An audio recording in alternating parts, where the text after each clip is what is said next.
په یو ورځ د یو کور 3 مړي. دغه یو شکور واړه ماشومان په یو ورځ د 3 ترونو او پلرونو عکسونو ته په قد مړې اوښکې تویوي. دا خو د جمعې ورځ وه او تقریبا 10 بجې وې.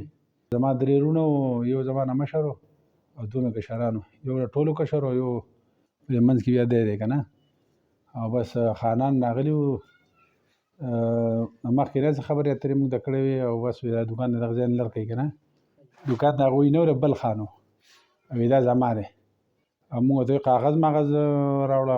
بله ورځ راغله جمعې په ورځ او بس خبرې اترې واړولې راوړولې او بس 3 کسان یې ویشته.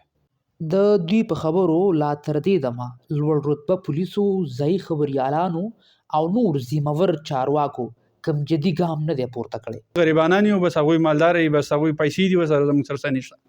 ډېره مزه یې نشته، د نږدې تاڼو ډېره مزه نشته، بس څه نه کوي دوی. د دغه وژل شوو 3 تنو یو شکور وچی دي چې هره شیبه هره دقیقه له خولې نه د پلار جان کلمه نه غورځوي او له ذمهور چارواکو نه د پلار د غچ اخیستلو غوښتنه کوي.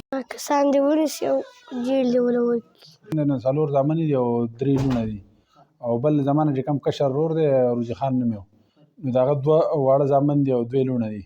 او بل چې زما کشر د ټولو کشر شفیق نوم یې دی، نو د هغه یو زوی دی او یوې لور ده.